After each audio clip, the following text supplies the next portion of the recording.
Question 5.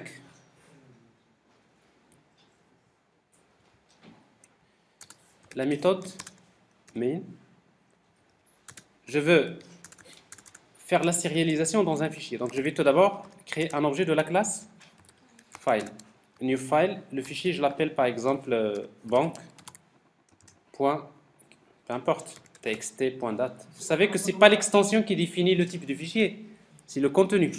L'extension, vous pouvez l'appeler comme vous voulez. Alors, c'est exprès maintenant, je ne l'ai pas fait, donc c'est juste pour vous montrer cette problématique. Alors, file, je veux lire, comme c'est un fichier binaire, je passe par quelle classe? File output stream. FOS égale new. File output stream de F. Mais cette fois-ci, qu'est-ce que je vais envoyer? Alors, vous voyez donc, vous avez besoin toujours de faire try catch. Surround with the try catch. Catch exception. Vous voulez écrire, maintenant qu'est-ce que j'enregistre? Des objets. Alors si vous voulez enregistrer des objets, on va utiliser la classe qui s'appelle object output. Ça c'est la sérialisation. OS égale new object output stream de quoi? De file output stream. La même chose, j'ai un object qui envoie les objets dans un flux. Alors maintenant je vais créer une opération, un objet. Opération OP1 égale new opération. Et je donne des informations sur l'opération, le numéro de l'opération, la date de l'opération. Alors je vais utiliser la date système. La date système c'est new date. C'est la date système. Et après le montant de l'opération, je vais créer une deuxième opération, une troisième.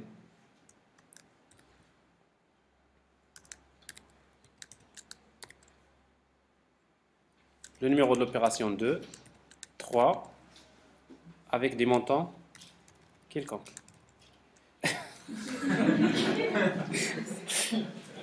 Le hasard fait que parfois ça ne marche pas. Vous savez que je suis en train maintenant de travailler avec le mode économie d'énergie. Alors, donc j'ai trois opérations, mais bon, vous savez que quand vous quittez l'application, les objets, vous les créez, ils sont détruits par la suite, n'est-ce pas?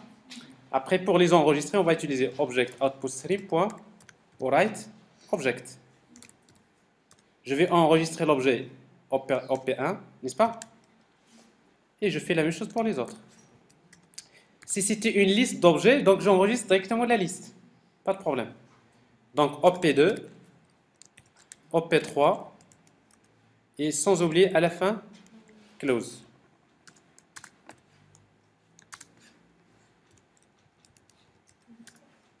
C'est bon?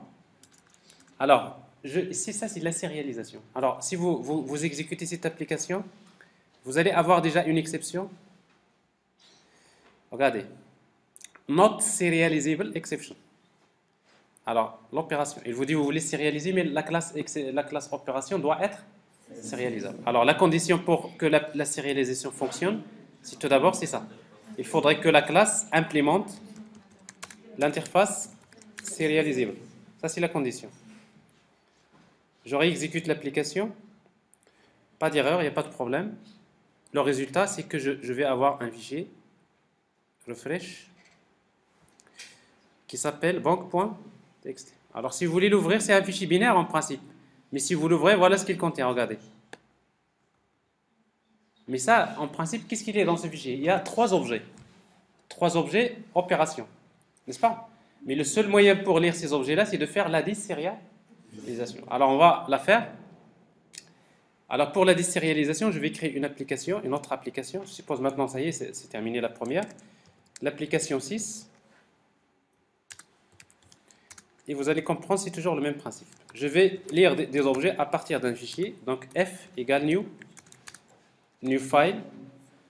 Comment il s'appelle le fichier? C'est banque.txt. Je vais lire à partir d'un fichier binaire, donc c'est file input stream. FIS égale new file input stream de F. Les exceptions. Try catch.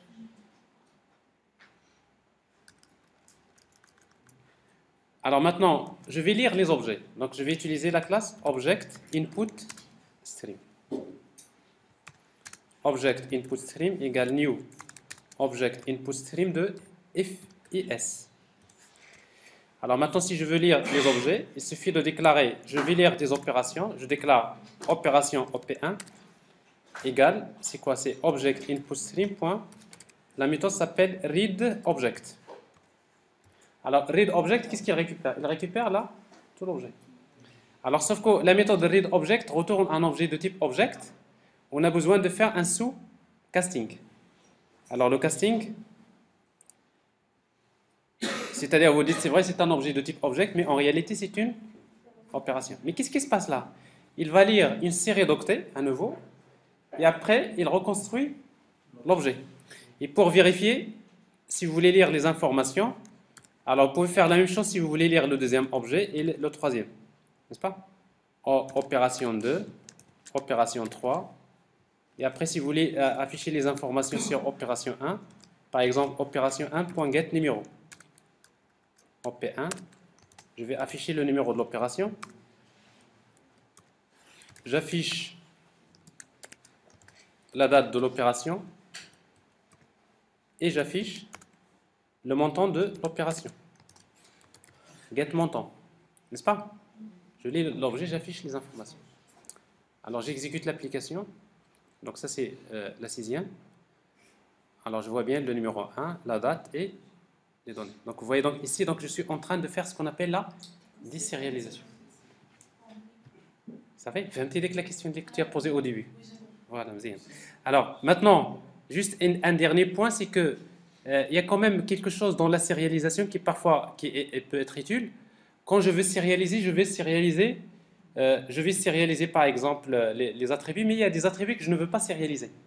Alors pour indiquer les attributs non sérialisables, vous mettez par exemple transient. Alors en fait, c'est pas obligatoire parce que transient, private, des modificateurs, private, transient. Alors en fait, vous voyez donc, on a déjà parlé de statique, on avait parlé de final si vous vous rappelez, n'est-ce pas? On avait parlé de abstract, et j'avais mis entre parenthèses, je disais, il y a également synchroniser des transients, ils seront utilisés, on va les voir quand on va faire la sérialisation. Donc c'est bien l'occasion de voir que dans Java, dans les modificateurs, il y a transient. C'est pour spécifier comme quoi un attribut n'est pas sérialisable. Alors si vous mettez transient, regardez, je vais à nouveau exécuter l'application 5, ce qui va permettre de sérialiser, n'est-ce pas? Là-bas, les objets sont sérialisés. Je reviens à l'application 6, je vais désérialiser. Qu'est-ce que vous remarquez? Ben, je récupère le numéro, la date, mais le montant, il est 0. Donc ça prouve que dans le fichier, il n'y a pas le montant. Alors après, vous allez voir quand est-ce qu'on aura besoin de spécifier les données sérialisables ou pas. Donc ça, c'est en tout cas pour spécifier les attributs non sérialisables, on utilise le modificateur transient. Ça fait? Alors, vous avez des questions? Oui. Est-ce qu'on peut sérialiser des objets de différents types de le même fichier? Oui. Alors, au write object, vous lui donnez un objet. N'est-ce pas? Alors, votre collègue, il dit que, par exemple, vous créez également un autre... sauf que le problème, c'est dans l'ordre. Vous créez un objet de type, par exemple, vous l'appelez une classe étudiant. N'est-ce pas? Sérialisable.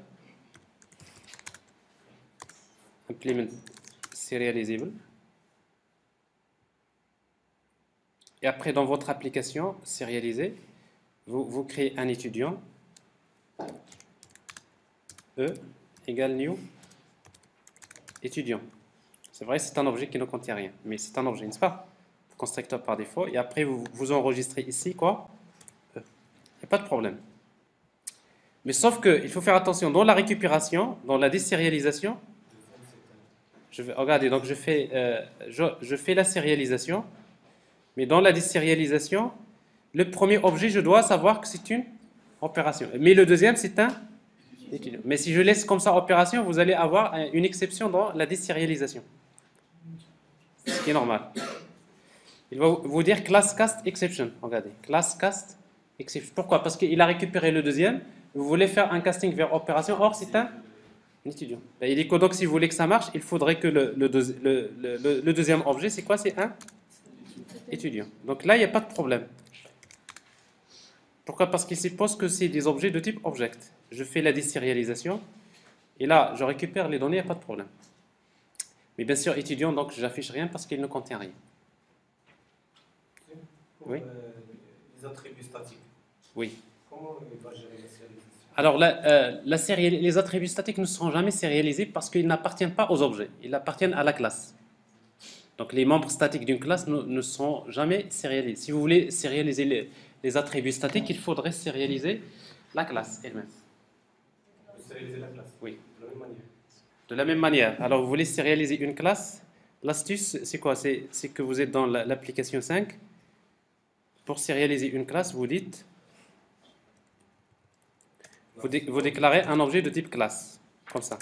Classe C égale, par exemple, opération, et vous appelez une méthode qui s'appelle classe. Regardez, c'est quoi en fait? Vous savez que toutes les classes possèdent un attribut qui s'appelle classe. Qu'est-ce qu'il retourne? Il retourne, il va prendre, parce qu'en fait la classe, il est chargée en mémoire sous forme d'un objet. Vous voyez donc même la classe elle-même, il est chargé en mémoire sous forme d'un objet de quel type? De type classe. Mais après, si vous voulez sérialiser la classe, vous mettez au right object quoi? Et là, ça peut être intéressant parce qu'après, effectivement, quand vous sérialisez la classe, vous sérialisez le code des méthodes et tout ça. Et du coup, donc, vous pouvez envoyer une classe d'une machine vers une autre. Et après, par la suite, les applications sont intéressantes. C'est la sérialisation de la classe elle-même. Et si la classe contient des attributs statiques, bien sûr, ils seront partie de la classe. C'est bon? Alors, bien sûr, si vous faites la désérialisation par la suite, alors il a bien sérialisé, mais si vous faites la désérialisation, ici, le premier objet, ce n'est plus une opération. C'est quoi? C'est une classe. Mais si vous voulez classe C, vous faites un casting vers classe, n'est-ce pas? Ben, il dit que donc vous récupérez la classe. Alors voilà, donc je dois m'arrêter parce que sinon... Alors, vous avez d'autres questions?